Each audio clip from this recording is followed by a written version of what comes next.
Friends, welcome to expert opinion. Discuss करेंगे हिंदी साहित्य की महत्वपूर्ण जो रचनाएं हैं उनके बारे में, कवि और उनकी रचनाएं या लेखक और उनकी रचनाएं।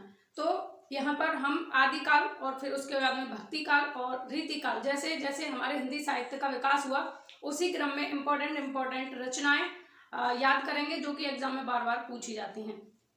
तो स्टार्ट करते हैं वीडियो को। पहला यहाँ पर काल होता है आदिकाल, और आदिकाल का मैंने यहाँ पर टाइम पीरियड भी लिखा है, उसी तरीके से भक्ति काल का भी और उसी तरीके से रीतिकाल का भी। तो आदिकाल का टाइम पीरियड अगर इसकी बात करें तो ये 1050 से 1350 एडी मिलता है। ये कोई प्रमाणिक नहीं है क्योंकि जितनी बुक्स आप देखेंगे उतनी बुक्स में अलग अलग आपको देखने को मिलेगा।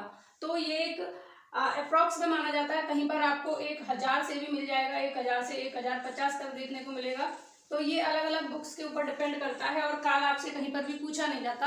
आदिकाल से क्या पूछा जाएगा, एक तो आदिकाल का नामकरण पूछा जाता है कि किसने इसका क्या नामकरण दिया, क्या नाम दिया इसको आदिकाल को, क्योंकि इसका जो नामकरण है वो बहुत विवादास्पद रहा। जैसे सिद्ध सामंत काल, चारण काल, आदिकाल, भक्ति काल, स्वर्ण काल, अलग अलग इसके नाम रहे। तो उसके बारे में फिर किसी दिन चर्चा करेंगे, वो एक अलग विषय बन जाएगा अपने आप में। तो यहाँ पर हम इम्पोर्टेंट रचनाएं और उनके रचनाकार याद कर लेंगे। आदिकाल 1050 से 1350 एडी तक रहा, जिसमें पहली रचना है संदेश रासक। संदेश रासक किसकी रचना है?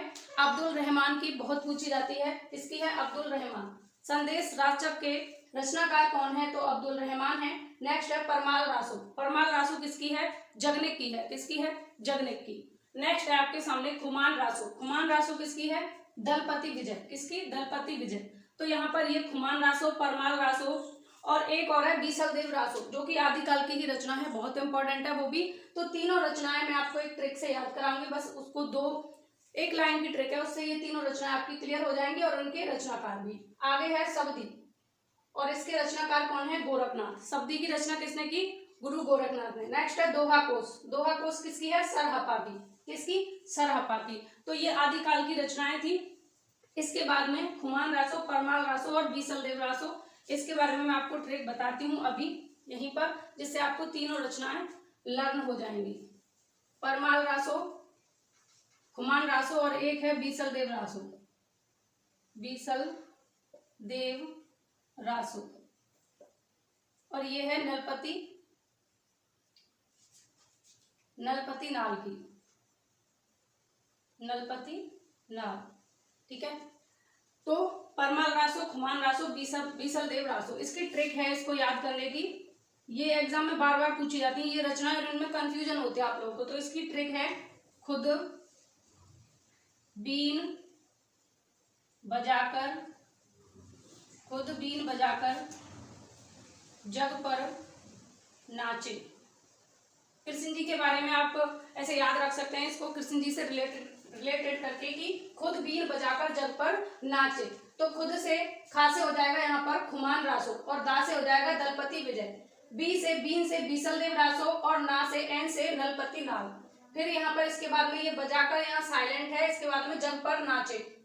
तो देखिए जग से जगनिक हो जाएगा, क्या हो जाएगा? जग से यहाँ पर जगनिक हो जाएगा, और पर से हो जाएगा परमाल रासो, ठीक है।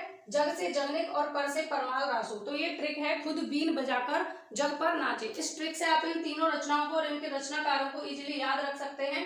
तो बस ये छोटी सी ट्रिक याद करनी है और ये सारी आपकी लर्न हो जाएंगी। इसके बाद हम बढ़ेंगे भक्ति काल पर। तो भक्ति काल की प्रमुख रचनाएं जो है मैंने यहाँ पर आपके सामने रखी हैं। तो भक्ति काल का टाइम पीरियड था 1350 से 1650 एडी। भक्ति काल की यहाँ पर पहली रचना मैंने रखी है रूप मंजरी, नंददास की है, बहुत पूछी जाती है। जितने भी कॉम्पिटिटिव एग्जाम होते हैं वहां पर बार बार ये रचना पूछी जाती हैं। रूप मंजरी नंददास की है। परमानंद सागर, इसको याद करना इजी है क्योंकि इसके नाम से ही ये रचना है परमानंद सागर की। तो इसका रचनाकार कौन है? परमानंद दास। नेक्स्ट है नरसी का मायरा। नरसी का मायरा किसकी है? मीराबाई की। और मीराबाई से एक और क्वेश्चन बनता है कि मीराबाई के गुरु कौन थे? तो संत रैदास जो थे वो मीराबाई के गुरु थे, ध्यान रखना है। आगे है सुदामा चरित्र। सुदामा चरित्र के रचनाकार कौन है? नरोत्तम दास। नरोत्तम दास ने सुदामा चरित्र की रचना की। आगे है सतसई। सतसई और रहीम, इन दोनों के रचनाकार रहीम हैं। अगर बिहारी सतसई पूछी जाए तो उसके रचनाकार कौन होंगे? बिहारी हो जाएंगे। लेकिन सतसई और रहीम, इनके रचनाकार कौन है? रहीम है।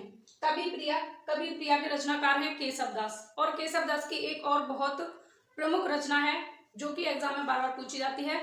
कवि प्रिया के साथ साथ इसी से रिलेट करके आप याद रख लेंगे रसिक प्रिया। कवि प्रिया और रसिक प्रिया ये दोनों ही केशव दास की रचनाएं हैं। और केशव दास से एक और इम्पोर्टेंट क्वेश्चन जो एग्जाम में बार बार पूछा जाता है, केशव दास से रिलेटेड है, कठिन काव्य का प्रेत किसे कहा गया है? कठिन काव्य का प्रेत केशव दास को कहते हैं। क्यों कहते हैं, इसके पीछे भी एक लॉजिक है कि केशव दास की जितनी भी रचनाएं हैं उनमें इन्होंने ज्यादातर रचनाओं में श्लेष अलंकार का प्रयोग किया है, श्लेष अलंकार को यूज किया है, या फिर ये कह सकते हैं कि श्लेष अलंकार का सबसे ज्यादा यूज करने वाले केशव दास हैं अपनी रचनाओं में। और अलंकारों में सबसे कठिन अलंकार अगर माना जाता है तो श्लेष अलंकार को माना जाता है, इसीलिए इनको कठिन काव्य का प्रेत कहते हैं केशव दास को। इसके बाद आगे बढ़ते हैं, इधर रीति काल की रचनाएं हैं। रीति काल का टाइम पीरियड रहा था 1650 से 1850 एडी। और यहाँ प्रमुख रचनाएं हैं कवि कुल। कवि कुल किसकी है? चिंतामणि की है। कल्पतरु चिंतामणि की है। इसके बाद रसविलास चिंतामणि की, ये तीनों ही चिंतामणि की हैं। तो इनको एक लाइन में याद कर लेंगे आप, कवि कुल, कल्पतरु, रसविलास, तीनों किसकी हैं? चिंतामणि की हैं। आगे है चंडी चरित्र, ये किसकी है? गुरु गोविंद सिंह की। चंडी चरित्र किसकी है? गुरु गोविंद सिंह की। रतन हजारा ये भी गुरु गोविंद सिंह की है। और रसनिधि ये भी गुरु गोविंद सिंह की है। तो तीनों को याद रखेंगे, चंडी चरित्र, रतन हजारा, रसनिधि, तीनों किसकी रचनाएं हैं? गुरु गोविंद सिंह की। इसके बाद में है शब्द रसायन और काव्य रसायन, इन दोनों को भी एक साथ याद रखेंगे। शब्द रसायन, काव्य रसायन किसकी हैं? देव की हैं दोनों रचनाएं।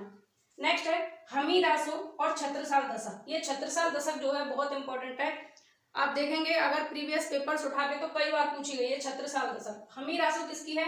जोधराज की है। और छत्रसाल दशक, ये इसको स्टार्ट कर लीजिए, छत्रसाल दशक भूषण की है। और भूषण से भी एक और क्वेश्चन पूछा जाता है रीति काल से रिलेटेड। एक तो यही पूछा जाएगा कि भूषण किस काल के कवि हैं, इस तरीके से भी इनसे क्वेश्चन बन सकते हैं। तो जितने भी रचनाकार हैं उनको आप ये भी ध्यान रखेंगे कि ये किस काल के हैं। तो भूषण से कई बार क्वेश्चन बना है कि भूषण किस काल के कवि हैं, तो भूषण रीति काल के कवि हैं। एक और क्वेश्चन भूषण से बनता है कि प्रेम की पीर का कवि किस कवि को कहते हैं? प्रेम की पीर का कवि, तो प्रेम की पीर का कवि भी भूषण को ही कहते हैं, ये आपको ध्यान रखना है। और ये भी आपके जो यहाँ पर आपको रचनाकार दिख रहे हैं, इनसे भी क्वेश्चन इस तरीके से बनता है कि निम्न में से कौन आदिकाल के कवि हैं या निम्न में से कौन आदिकाल के कवि नहीं है। तो ये सारे आपके लिए इंपॉर्टेंट है, रचनाएं भी और रचनाकार भी ध्यान रखना है।